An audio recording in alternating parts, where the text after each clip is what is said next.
A ghostly network of fearless robbers has targeted some of the world's most luxurious jewelry stores for nearly 2 decades, committing outrageous crimes fit in a Hollywood movie script. The Interpol is offering $1.6 million reward for information about the robbers, which is considered to be the biggest reward to ever be offered. Though police managed to arrest and capture dozens of them, neither their crime have stopped nor their members have been fully identified. This organization is a true nightmare for authorities across the globe. So today we present to you one of the most multinational powerful gangs that goes under the name of the Pink Panther. Through some of their remarkable heists, as we can't cover all of them. So let's get to it, but first make sure to subscribe and hit that bell button to turn on notifications.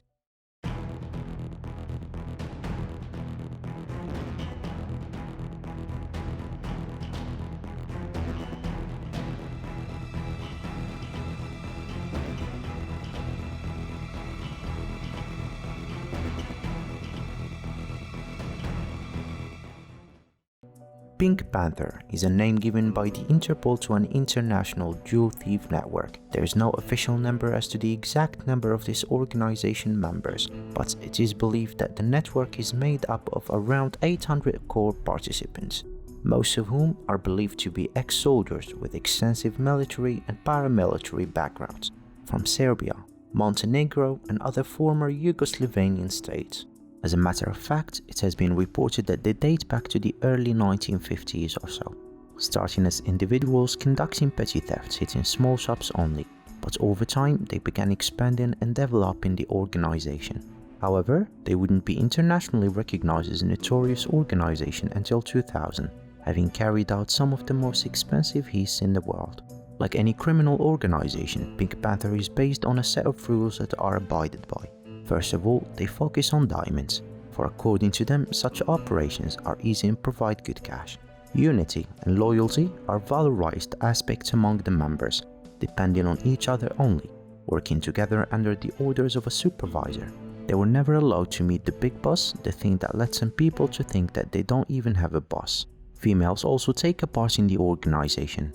In fact, they are considered as essential and important in every job, taking into consideration that each gang ought to have a female element. Nevertheless, there are higher requirements for them, as they have to be intelligent, rich and exceptionally astonishing. Their task is to enter the shop disguised as wealthy women. They record and describe the place to a man whom in return makes a sketch for the team to know each and every step of the place. This is mainly why the Pink Panthers are known to be well organized in terms of planning and executing. Another important rule for the Pink Panther, which is considered to be a little bit odd: no guns and no victims. Although most of the gangs carry guns for the purpose of using them, Pink Panthers carry them during their robberies just to intimidate and subdue the victims and nothing else. Their most renowned hits is the series of attacks on the graph chain luxury jewelry boutiques, as the gang used to conduct a robbery every 2 years, 2003, 2005, 2007 and 2009. Each time using nearly the same method and technique.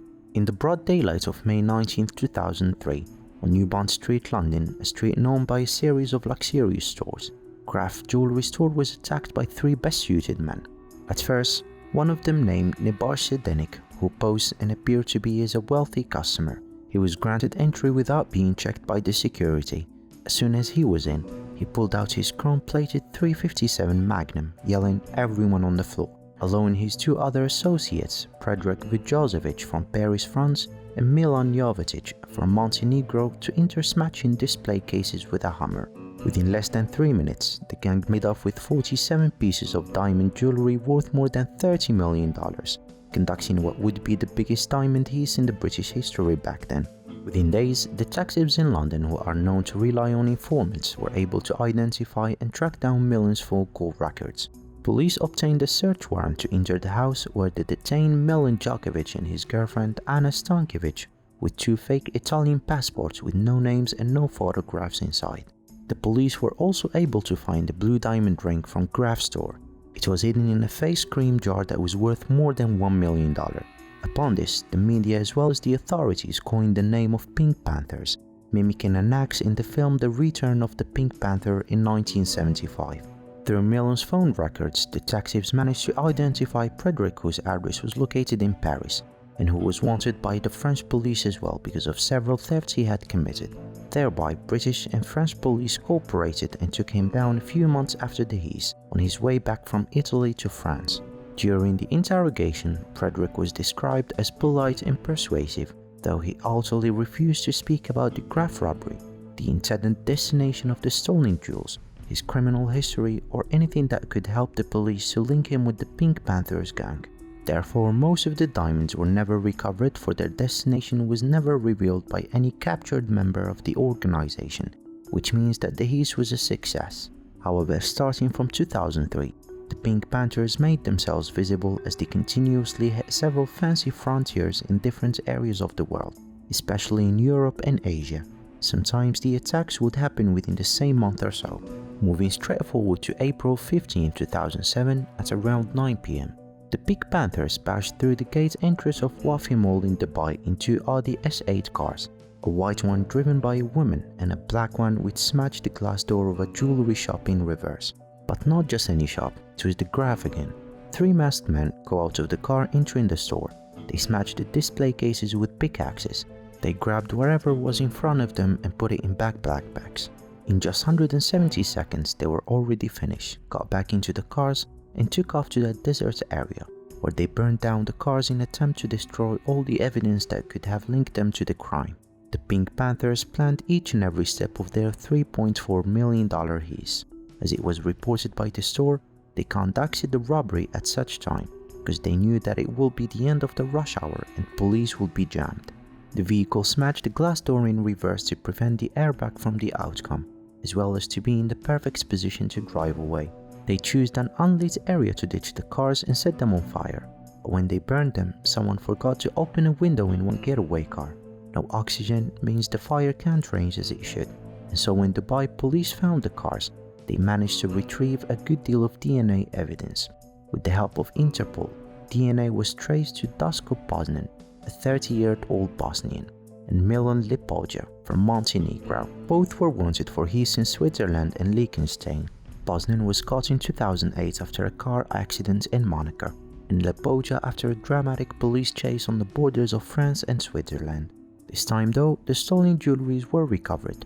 Prior to their arrest, Dubai police were monitoring the whereabouts of their suspects, which led them to detect a rented car, but they decided not to search it whatsoever, for they believed that the criminal had hidden the diamonds in. Indeed, they busted a man who was sent to the car so that he would take the jewels out of the country. It is worth mentioning that in the 6th of August 2009, they targeted the same store in London, which they had held up in 2003. Assembling Mission Impossible style, they didn't use any exaggerated disguise other than coloring their hair and using liquid latex to change their facial features, a trick used in theater and films. The process is cheap, quick and easy. The Pink Panthers were able to loot 43 pieces worth $65 million, which beats the 2003 robbery for the largest diamond heist in British history.